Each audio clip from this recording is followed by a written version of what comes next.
So what does Caitlin Clark tell us about representation? Hi, I'm Nick. This is 10 Minutes with Nick. And this post is brought to you by, the fact that didn't do a post last week, for which, again, to my subscribers, I do apologize. I was traveling last week. I was supporting my brother in an event. He did very well. I will not tell you what place he did. I will not tell you where I traveled. Not that you care. Some of you were there. And I didn't mean to rhyme. It just happens all the time. I digress.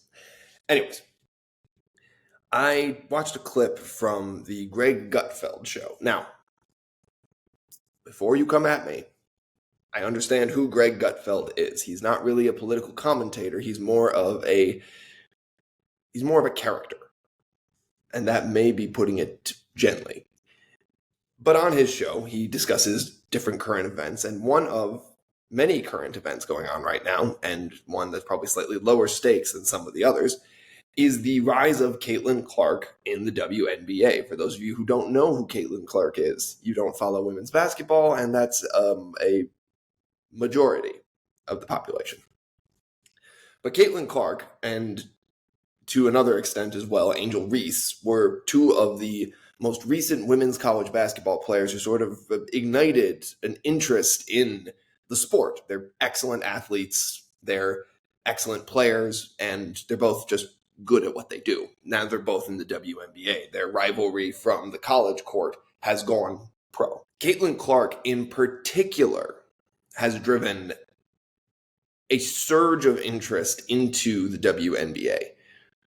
Now, granted, guys, we're talking surge of interest into a sport that was consistently losing money. I don't know that they're currently making money, but there's more interest in WNBA now, which is good overall for the sport of women's basketball. The discussion around Caitlin Clark, though, has gotten really interesting. Caitlin Clark, excellent young player, but it seems that people just don't like her. Players don't like her. Certain players don't. She took a hard shot this weekend from a player named Kennedy Clark, or Kennedy, I knew her name a minute ago and I don't remember it now, but Kennedy someone or other. Blatant cheap shot. And I mean, anybody in the league, anybody in any league would call it a cheap shot. And it ignited, again, a firestorm of debate about, is Caitlin Clark unfairly treated in the WNBA? And on the Greg Gutfeld show, they went to a comment from former ESPN commentator Jemele Hill. Jemele Hill famously called out ESPN for what she felt were some very racist behaviors and left and started her own podcast, and she's done very well for herself. Going backwards, credit to Jemele Hill. She had a deep bench of experience at ESPN before she left, so she's not unskilled at what she does, which is comment on sports. However, the comment she made about Caitlin Clark is that we would be foolish to ignore her race, that her race and sexuality play a role in her popularity. Implying basically that Caitlin Clark is popular because she is white and straight. A comedian on Greg Gutfeld said, "Isn't that the point of representation? We attach ourselves in sports and in other areas to people who look like us." Tiger Woods these are his examples. Tiger Woods drove a surge of interest from African Americans in golf. And that surge has continued. There are more and more players in golf who are not white, more Asian players, I don't know how many Indian players there are of golf. I at least know there are plenty of Indian players of golf in the amateur areas. Barack Obama drove a surge of interest in politics from African American voters. Representation. These were his examples. So first things first. If Caitlin Clark were absolutely terrible at the sport of basketball, the argument would hold a lot more weight that her popularity is driven almost solely by her race and sexuality. If you're terrible at something and yet you're still very popular, we have to ask the question of why. Sometimes it's personality, sometimes it's this, sometimes it's that. We've seen Caitlin Clark in interviews. She's fine. She's not a bombastic personality. She's fine. She's not dumb. She's got a high basketball IQ, and that shows through. But, she's not exactly like what I would call a shining personality behind the microphone. I'm just going to say it. She looks fine. She's not a supermodel, but you don't expect athletes to be supermodels. Only Tom Brady does that, and I'm not unconvinced he didn't make a deal with some sort of demon. She's very, very good at basketball, is what I'm getting to. The tribalism we sort of focus on is something we use to try to explain away things that we don't like. That's what we're getting to with a lot of, I'm not going to call it race baiting. Like, I don't think we're really trying to ignite firestorms. We're just trying to explain things we don't necessarily like. Look, Caitlin Clark pops up three-pointers. She's not a very aggressive player in the paint. She's a distributor. She's your classic kind of shooting guard, point guard. She's very, very good at what she does. She'll slash to the bucket every once in a while. She's not big. She's not strong. Like, that's not her game. She's a shooter. Now, shooters in a lot of ways are very limited. And we're seeing that right now in the WNBA. Her team is 1-8. She's playing well. She's playing fine, but you can only be playing so well on a team that's 1-8. She's limited right now, and undoubtedly the team around her will probably get better. She's doing fine for herself financially, but representation isn't necessarily just about attaching ourselves, and shouldn't be just about attaching ourselves to people who look like us. That just fuels tribalism and it fuels divisiveness.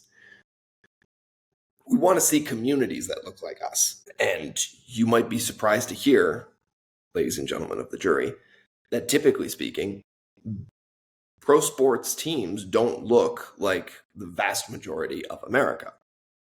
We seem to do just fine being fans of it. So maybe we step away from requiring representation in sports. Maybe we just step away from that a little bit. Let Caitlin Clark be good. Let Angel Reese be good. It doesn't have to be a race thing. It doesn't have to be, we don't have to make it this gigantic thing. It's just not. This representation argument gets a little bit silly when you start to get this granular and you start to focus on, well, the only reason people like her is because she's white and straight. Well, that's just silly. The girl worked her butt off to get to the WNBA. In the WNBA, she's scoring buckets. No, her team's not winning. But again, wins aren't an individual stat. Just because she's popular because she's popular from college. She took the national media by storm and made people interested in the women's college basketball tournament for the first time. Angel Reese did the same thing. Angel Reese is popular because of that too. Angel Reese is not exactly lighting the world on fire either. They shouldn't be lighting the world on fire. All of this discussion is swarming around rookies who have barely gotten their feet wet at the pro level. We don't know how good they're going to be. They could both be bounced out of the league in 2 years. That's how sports works. I think we just need to learn to enjoy things. So what does Caitlin Clark tell us about representation? We just need to learn to enjoy things. Like, honestly, that's what we come down to here. The argument about whether or why we like Caitlin Clark, or we like this player, or we like that player, it takes away from just enjoying their game. Just watch them play. Watch them hoop. Enjoy. Sit back. Relax. Take your mind off your worries for a couple of minutes.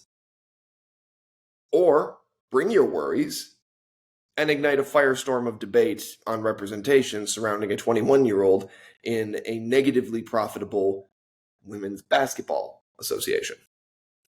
The choice is yours.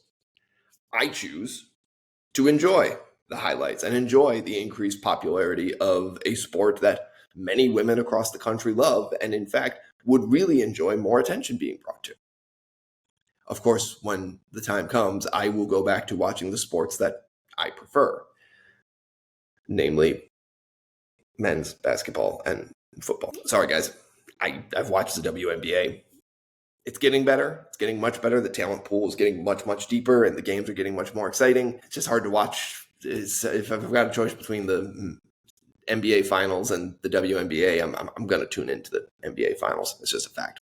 It's not because they're men. It's because it's more exciting. Maybe because they're men. Deeper talent pool, more attention. Again, anything that brings more attention to the sport will ultimately be good for the WNBA.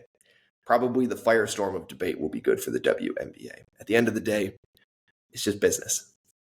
And at the end of the day, when you talk about sports, leave the political stuff at the door.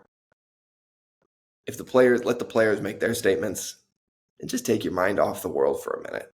Just enjoy. Find a reason to bond with the person next to you. Make it a conversation starter. Get off your phone. Breathe in the atmosphere. And if Caitlin Clark plays for the team you hate, feel free to hate her. But don't hate her because she's white. Hate her because she's on the other team. Anyways, that was my ramble. I hope you enjoyed it. If you did, like and subscribe. If you didn't enjoy it, leave a mean comment. I can take it, and I usually respond. Maybe, sometimes, if I feel like it. It's my channel. I do what I want. I'm Nick. This is 10 Minutes with Nick. Have a great day.